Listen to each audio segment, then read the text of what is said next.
ஐஸ்வர்யாவுக்கு salary வந்து credit ஆனோட சந்தோஷம் தாங்க முடியல. ஐஸ்வர்யாவுக்கு ரொம்ப சந்தோஷப்பட்டு சொல்கிறாங்க மகா கிட்ட, "பாரு மகா, எனக்கு இவ்வளோ அமௌண்ட் வந்து கிரெடிட் ஆயிருக்கு. எனக்கு இதோட சந்தோஷம் எதுவுமே இல்லை. ஈஸியாக நம்ம வேலையை ஆரம்பிச்சிடலாம்" அப்படின்றாங்க. அதன்படி வந்து மகாவுக்கும் மெசேஜ் வருது.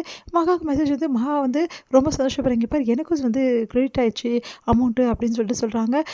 மகா இதுக்கப்புறம் வந்து சூப்பராக வந்து இந்த கல்யாண வேலையை ஆரம்பிச்சிடலாம் அப்படின்னு மகா யோசிக்கிறாங்க. "என்ன மகா யோசிக்கிற? இல்லை, ஒரே நேரத்தில் 2 பேருக்கு கிரெடிட் ஆயிருக்கு. என்ன மகா, நம்ம 2 பேரும் ஒரே இடத்துல ஒர்க் பண்ணுறோம். உனக்கு தனியாக கிரெடிட் ஆயிருக்கும், எனக்கு தனியாக, அது ஒரு நேரத்தில் வந்திருக்குது" அப்படின்றாங்க. உடனே மகா யோசிச்சுட்டு சரி ஓகே அப்படின்னு சொல்லிட்டு உள்ளே போகிறாங்க. இங்கே வந்து என்ன பண்ணுறாங்கன்னா, கண்டிப்பாக வந்து சூர்யாவோட வேலையாக இருக்குமோ இதெல்லாம், கண்டிப்பாக அவரோட வேலையாக தான் இருக்க வாய்ப்பு இருக்குது அப்படின்னு சொல்லிட்டு மகா யோசிச்சுட்டு இருக்காங்க. அடுத்து வந்து இங்கே என்ன பண்ணுறாங்க, எல்லா வேலையுமே வந்து பார்த்துட்ருக்காங்க. "அம்மா, முதல்ல வந்து கல்யாண வீடு மாதிரி நம்ம வீடு ஆகணும், புரியுதா?" அப்படின்னு சொல்கிறாங்க. "என்னடி நீ இப்படி சொல்கிற?" அப்படின்னோடனே, "ஆமாம்மா, பின்ன என்ன, கல்யாண கலையே இல்லாத மாதிரி இருக்குது வீடு. முதல்ல கல்யாண வீடு மாதிரி எல்லாமே பண்ணணும். இந்தா காசு, எல்லாமே பண்ண ஆரம்பிச்சிடு" அப்படின்னு சந்தோஷப்படுறாங்க. மகாவும் காசு கொடுக்குறாங்க. அவங்க அம்மாவுக்கு சந்தோஷம் தாங்க முடியல. எல்லா வேலையும் பார்க்க ஆரம்பிக்கிறாங்க.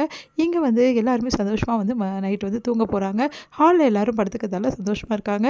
இங்கே சூர்யா என்ன பண்ணுறாரு, மகா என்ன பண்ணிகிட்ருப்பா, சரி சரி அழகிக்கிட்ட பேசுவோம், அப்போ தான் விஷயம் புரியும் அப்படின்னு சொல்லிட்டு அழகிக்கு ஃபோன் பண்ணுறாரு.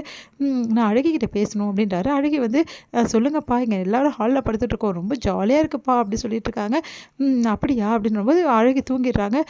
அழகி, உன்னை நான் எவ்வளோ மிஸ் பண்ணுறது தெரியுமா, என் செல்லக்குட்டி, என் புஜ்ஜு குட்டி அப்படின்னு சொல்லிட்டு கொஞ்சிக்கிட்டே இருக்காரு. உடனே இது எல்லாத்தையுமே மகா ஃபோனில் வாங்கி கேட்டுக்கிட்டே இருக்காங்க. அவர் கொஞ்சம் எல்லாம் கேட்டுட்ருக்காங்க சந்தோஷமாக. இதை வந்து கோட்டீஸ்வரி பார்த்துட்டாங்க. பார்த்துட்டு வந்து, "இவ்வளோ ஆசை புருஷன் மேலே வச்சுட்டு ஒன்றுமே இல்லாத மாதிரி நடிக்கிறா" அப்படி சொல்லிட்டு, "இவ்வளோ நேரம் உங்ககிட்ட கொஞ்சல் வாங்கினது அழகி கிடையாது, உங்கள் பொண்டாட்டி தான்" அப்படின்னோன்னா, ஐயோ வெக்கம் தாங்க முடியல மகாக்கு. "ஐயோ ஏம்மா இவ்வளோ பண்ண" அப்படின்றாங்க. உடனே வந்து சூர்யா வந்து, "அப்படியா கதை, அப்படி போகுதா, அப்போ என் பொண்டாட்டி என் வழிக்கு வந்துட்டாளா" அப்படி சொல்லிட்டு சந்தோஷம் தாங்கல. "அத்தை, எவ்வளோ விஷயம், பெரிய விஷயம் சொல்லியிருக்கீங்க தெரியுமா, நான் இப்போவே கிளம்பி வந்துடுறேன் அத்தை" அப்படி. "ஐயோ மாப்பிள்ளை, இப்போல்லாம் வேணாம் மாப்பிள்ளை" அப்படின்றாங்க. "சரிங்க அத்தை, காலையே வரேன் அத்தை, எனக்கு மகா பார்க்கணும் போல இருக்க அத்தை" அப்படின்னு சொல்லிட்டு சந்தோஷமாக குதிக்கிறாரு சூர்யா. இங்கே வந்து மகா பார்க்க வராரு. மகா கிஃப்ட்லாம் வாங்கிட்டு வர, அதை மாதிரி பார்க்குற மகா, "இப்போ எதுக்கு இதெல்லாம் வாங்கிட்டு வந்தீங்க" அப்படின்றாங்க. "என்ன மகா இப்படி பண்ணுற, நான் உனக்கு வாங்கிட்டு வரக்கூடாதா" அப்படின்றாரு. அதை கேட்டுட்டு வந்து ஓவராக தான் இப்போ வெளியிறாரு.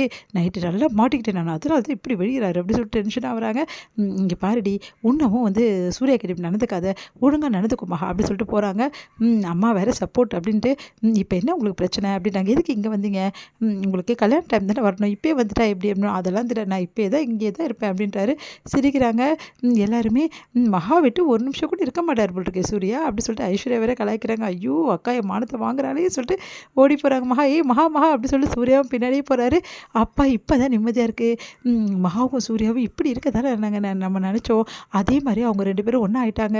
இது போதும், கொஞ்ச நாளே இவங்க 2 பேருக்குள்ள எல்லா பிரச்சனையும், எவ்வளோ பிரச்சனை வந்தது, எல்லாத்தையும் ஃபேஸ் பண்ணி இந்த அளவுக்கு வந்திருக்காங்க அப்படின்னு சொல்லிட்டு ஐஸ்வர்யா சந்தோஷப்படுறாங்க. இங்கே வந்து சூர்யாவுக்கு வந்து ஒரே யோசிச்சுட்டே இருக்காரு. சரி கல்யாண மாப்பிள்ளையை பற்றி கேட்கலாம் அப்படின்னு சொல்லிட்டு நிறைய விஷயங்கள் கேட்குறாரு. அவர் எங்கே வேலை செய்கிறாரு எல்லாத்தையும் கேட்குறாரு. "என்ன என்ன மாப்பிள்ளை திடீர்னு கேட்குறீங்க, எல்லாம் விசாரிச்சிட்டோம் மாப்பிள்ளை, நல்ல பையன் மாப்பிள்ளை" அப்படி சொல்லிட்டு இருக்காங்க. "அதான் தெரியுமே, சரி மாப்பிள்ளையை பற்றி என்ன திடீர்னு கேட்குறீங்க", "இல்லை இல்லை சும்மா தான் கேட்டேன்" அப்படின்னு சொல்லிட்டு யோசிச்சுட்டு, சரி ஓகே அப்படின்னு சொல்லிட்டு கால் பண்ணி பேசுகிறாரு. இந்த மாதிரி அவனை பற்றி ஃபுல் டீட்டெயில் விசாரிங்க அப்படி சொல்லிட்டு, எல்லாத்தையும் விசாரிச்சிட்டோம் சார், இந்த மாதிரி அந்த பையன் கொஞ்சம் ஆள் சரியில்லை சார் அப்படின்னோடனே அதிர்ச்சி அடைகிறாரு.